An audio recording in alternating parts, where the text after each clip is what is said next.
जय हिंद मित्रांनो, आपल्या यूट्यूब चॅनलवर मी सर्वांचं मनापासून स्वागत करत आहे। आजच्या या व्हिडिओच्या माध्यमातून आपण जे उमेदवार प्रमोशन घेऊ इच्छित आहेत जिल्हा परिषद शाळांमध्ये किंवा इतर शाळांमध्ये, त्यांना टीईटी कंपल्सरी आहे जर ते 6वी ते 8वी या वर्गाला प्रमोशन घेत असाल तर। असा एक महत्त्वाचा ऐतिहासिक निर्णय सुप्रीम कोर्टाच्या वतीने देण्यात आलेला आहे। त्याचे परिणाम, दुष्परिणाम, पॉझिटिव्ह, निगेटिव्ह ज्या काही गोष्टी आहेत त्या सगळ्या गोष्टी आपण या व्हिडिओच्या माध्यमातून पाहणार आहोत। त्यातल्या त्यात अल्पसंख्याक संस्थांना टीईटी लागू आहे किंवा नाही या संदर्भामध्ये देखील ही एक याचिका सुप्रीम कोर्टामध्ये होती। त्याचं जजमेंट आपण थोडक्यामध्ये जे आहे अगदी साध्या सोप्या सरळ भाषेमध्ये जाणून घेण्याचा प्रयत्न करणार आहोत। परंतु तत्पूर्वी आपण जर चॅनलवर नवीन असाल तर आमचे चॅनल सबस्क्राइब करा, साईडचं जे बेल आयकॉन आहे त्याला देखील प्रेस करा, जेणेकरून शिक्षक भरतीच्या संदर्भामधल्या कोणत्याही माहितीची अपडेट आपल्याकडून मिस होणार नाही। आणि मित्रांनो, पुढे जाण्याच्या पूर्वी आपण जर का त्या ठिकाणी नियुक्त शिक्षक असाल किंवा येऊ घातलेल्या शिक्षक भरतीमध्ये आपल्याला 1ली ते 8वी वर्गाला पार्टिसिपेट करायचं असेल, तुमच्याकरिता उपलब्ध आहे मिशन टीईटी ऑनलाईन बॅच। या बॅच मध्ये तुमच्याकरिता टीईटीचा पेपर 1, पेपर 2 दोन्ही करिता जे काही विषय असतात ते सगळ्या विषयांचं डेली जे आहे लाईव्ह सेशन्स अवेलेबल आहे। लाईव्ह सेशन संपलं तर रेकॉर्डेड फॉर्मॅटमध्ये देखील 1 वर्षभर तुमच्याकडे ते अवेलेबल असणार आहे। पीडीएफ नोट्स असेल, त्याच्यासोबत टेस्ट सिरीज आहे, अशा एक कंप्लीट पॅकेज तुम्हाला मिळून जाणार आहे। आणि विशेष म्हणजे आतापर्यंत हजारो शिक्षक घडवणारा जो विश्वसनीय प्लॅटफॉर्म आहे मास्टर टीचर, या प्लॅटफॉर्मवर तुम्हाला मराठी आणि उर्दू मीडियमच्या बॅचेस देखील अवेलेबल करून दिलेले आहे। सहजपणाने आपण या ठिकाणी घेऊ शकता। महाराष्ट्रामधली एक फुल्ली ट्रस्टेड अशा प्रकारची टीम तुमच्याकरिता उभी आहे। उर्दू मीडियम करिता देखील उपलब्ध आहे। याच्यासोबतच जर तुम्ही केंद्र प्रमुख भरतीची तयारी करत असाल तर व्हिडिओ कोर्स असेल किंवा टेस्ट सिरीज असेल, या गोष्टी तुमच्याकरिता अवेलेबल करून देण्यात आलेल्या आहेत। आता आपण जाऊया आपल्या महत्त्वाच्या मुद्द्याकडे, ते म्हणजे सुप्रीम कोर्टाचा जो काही जजमेंट आलेला आहे ते जजमेंट बघा। आपण या ठिकाणी बघू शकत असाल की सुप्रीम कोर्टाचा जो निकाल आहे तो या ठिकाणी पब्लिश झालेला आहे आणि याची जी सिव्हिल अपील आहे 1385/2025 हा त्याचा नंबर आहे। आणि लक्षात घ्या, अंजुमन इशाते तालीम ट्रस्ट यांनी ही अपील केली होती आणि याला जे आहे the state of Maharashtra and others हे रिस्पॉन्सिबल होते। म्हणजे महाराष्ट्र शासनाची ही एक महत्त्वाची याचिका होती महाराष्ट्र शासनाच्या विरोधामध्ये अंजुमन इशाते तालीम यांच्या वतीने। आता याच्यामध्ये काय होतं की बऱ्याच याचिका होत्या, एक या ठिकाणी पिटिशन नव्हती, बऱ्याच याचिका होत्या। बघा, हे तुम्हाला जे आहे सिव्हिल अपील नंबर या ठिकाणी दिसत असेल, बरंच मोठी ही पीडीएफ आहे। आणि यामध्ये एक गोष्ट लक्षात घ्या, सुप्रीम कोर्टानं काय केलं होतं, जेवढ्या काही याचिका होत्या त्या सगळ्या याचिका क्लब केल्या होत्या, एकत्रित केल्या होत्या। कारण काय, सिमिलर टॉपिक आहे, ठीक आहे, विषय एकच असल्या कारणाने सुप्रीम कोर्टानं त्याला क्लब केलेलं होतं। आणि महत्त्वाचं म्हणजे कारण काय होतं की या ठिकाणी जे आहे जे उमेदवार ऑलरेडी जॉईन आहेत, ठीक आहे, जे उमेदवार ऑलरेडी जॉईन आहेत कोणत्या तरी शाळेमध्ये आणि त्यांना समजा ऑलरेडी 1 ते 5 ला जॉईन आहे, ठीक आहे, आणि त्यांना हवं आहे प्रमोशन, ठीक आहे, त्यांना हवं आहे प्रमोशन, तर या प्रमोशन करिता जे आहे ते जाणार या ठिकाणी 6 ते 8 वर्गाला। आता 6 ते 8 वर्गाला जाण्याची आजची जी काही क्वालिफिकेशन आहे आज, तर ती काय आहे, एकतर डीएड किंवा बीएड असावं, दोन्हीपैकी एक, व्यावसायिक पात्रता असावी आणि त्याच्या सोबतच जे आहे टीईटीचा पेपर 2 पास असावं, ही त्याची मिनिमम क्वालिफिकेशन आहे। मग आता हे जर का शिक्षक असेल की 1 ते 5 ला ऑलरेडी 10-5 वर्षापासून काम करत असतील तर साहजिक आहे ते टीईटी पास नसतील, कारण ते ऑलरेडी जॉईन आहे। मग अशा उमेदवारांना जर 6 ते 8 ला जायचं तर त्यांना टीईटी कंपल्सरी आहे प्रमोशन करिता, असा जो काही निकाल आहे तो सुप्रीम कोर्टानं या ठिकाणी दिलेला आहे। हा एक ऐतिहासिक निकाल आहे। आता बघा, तुम्हाला या ठिकाणी थोडक्यामध्ये हे बऱ्याच गोष्टी आहेत त्याच्यामध्ये, पण त्या सगळ्या गोष्टी वाचून दाखवणं हा माझा हेतू नाहीये आणि तेवढंच जास्त मी या ठिकाणी टाइमपास तुमचं करणारही नाहीये। हे बघा, एक महत्त्वाचा मुद्दा की जे आपल्यासाठी महत्त्वाचं आहे, बघा ही जी पीडीएफ आहे 110 पेजेसचं जजमेंट आहे, 110 पेजेस, म्हणजे खूप मोठा जजमेंट आहे या ठिकाणी। आणि हा जो जजमेंट आहे याच्यामध्ये बघा, हा 214 नंबरचा एक महत्त्वाचा मुद्दा आहे।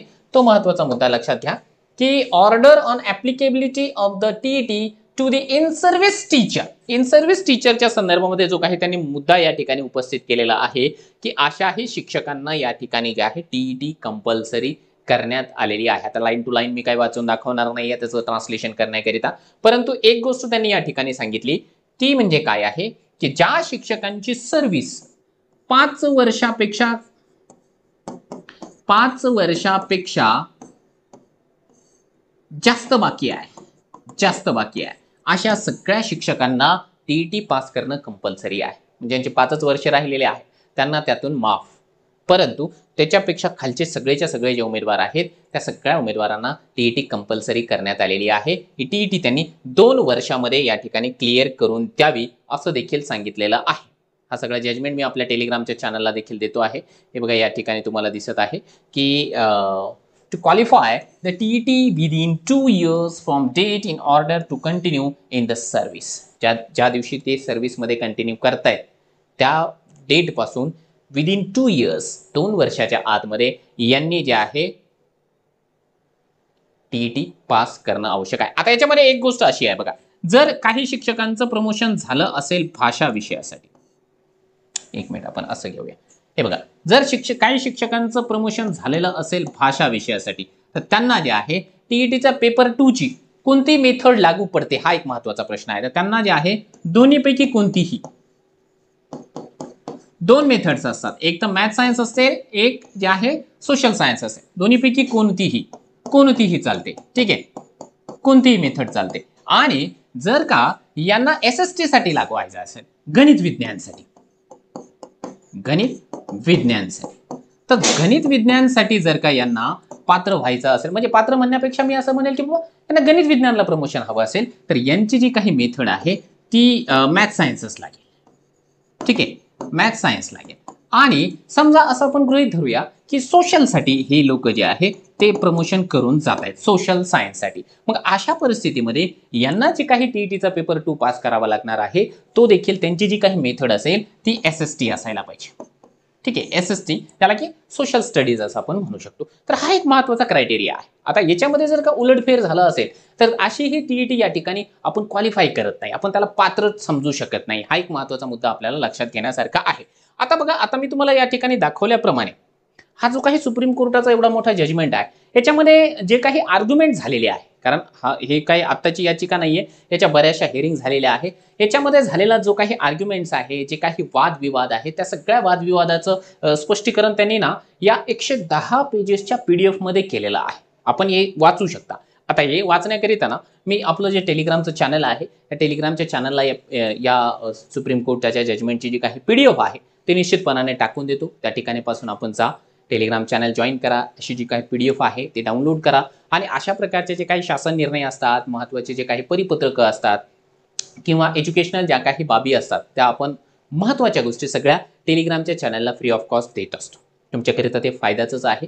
तुम्ही आपलं टेलिग्राम चॅनल निश्चितपणाने जॉईन करा. त्याची जी लिंक आहे या व्हिडिओच्या डिस्क्रिप्शन बॉक्समध्ये देण्यात आलेली आहे. आणि विशेष म्हणजे आणखी एक महत्त्वाचा मुद्दा तुम्हाला या ठिकाणी जे आहे सांगायचा बाकी आहे की या संदर्भामध्ये ना मायनॉरिटी सोसायटीजला टीईटी लागू आहे किंवा नाही हा एक महत्त्वाचा प्रश्न आहे. कारण महाराष्ट्रामध्ये जर का सध्या ना टीईटी संदर्भामध्ये जर सगळ्यात ज्वलंत प्रश्न कोणता असेल तर तो आहे मायनॉरिटी सोसायटीला हा जो काही मुद्दा आहे तो लागू आहे किंवा नाही.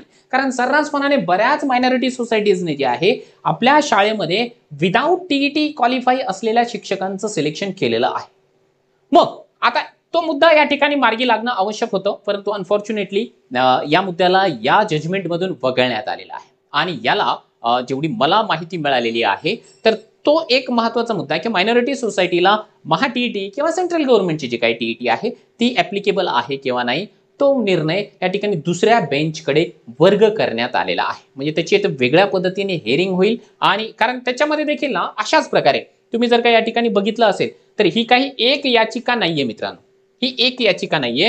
हे जर का तुम्हाला या ठिकाणी दिसत असेल हे सगळ्या वेगवेगळ्या याचिका आहेत, सगळ्या वेगवेगळ्या याचिका होत्या आणि या सगळ्या वेगवेगळ्या याचिका सुप्रीम कोर्टाने क्लब केलेल्या. त्याच्यामध्ये बऱ्याचशा याचिका मायनॉरिटीजच्या शाळेवरती जे ऑलरेडी शिक्षक जॉईन झालेले आहेत त्या जॉईन असलेल्या शिक्षकांचा ज्यावेळेस शालार्थ ID फ्रीज करण्यात आला होता किंवा त्यांना जे आहे कारणे दाखवा नोटीस देण्यात आली होती त्याही वेळेस त्यांना या ठिकाणी जे आहे सुप्रीम कोर्टाचा दरवाजा या ठिकाणी खटखटावा लागला होता. आता त्याचा निर्णय नेमका काय येईल त्याच्यावरती आपण भाकीत करू शकत नाही. कारण नियम असा असतो की ज्यावेळेस एखादं प्रकरण न्यायप्रविष्ट असतं तर त्याच्या जजमेंट संदर्भामध्ये अंदाज बांधणं हे खऱ्या अर्थानं जे आहे चुकीचं ठरतं. त्याच्यामुळे आपण जे काही निर्णय लागेल, कारण सुप्रीम कोर्ट सर्वोच्च स्थानी आहे, असं आपण म्हणतो की सुप्रीम कोर्ट की बातें सर आंखों पर, तर त्या पद्धतीने जसा हा टीईटीचा नियम आहे आपण सर्वांनी जे आहे तो ऍक्सेप्ट करायलाच पाहिजे, कारण जरी तो माझ्या फेवरला असेल किंवा माझ्या अगेन्स्टमध्ये असेल तरी देखील आपल्याला तर ते ऍक्सेप्ट करावंच लागणार आहे या ठिकाणी. म्हणून जे आहे जसा आपण याचा निर्णय ऍक्सेप्ट करतो आहोत तसा मायनॉरिटी सोसायटीच्या संदर्भामध्ये जो काही निर्णय येईल तो निर्णय देखील आपण निश्चितपणाने जे आहे ऍक्सेप्ट करूया. तर मला असं वाटतं की सगळे प्रश्न आपण या व्हिडिओच्या माध्यमातून घेतलेले आहे. आणखी तुमचा एखादा जर का प्रश्न या व्हिडिओच्या माध्यमातून शिल्लक राहिलेला असेल, तुमच्या मनामध्ये एखादी शंका उपस्थित झालेली असेल तर या व्हिडिओच्या खाली कमेंट बॉक्समध्ये कमेंट करा. मी माझ्या परीने जे आहे त्याला उत्तर देण्यासाठी निश्चितपणाने प्रयत्न करेन.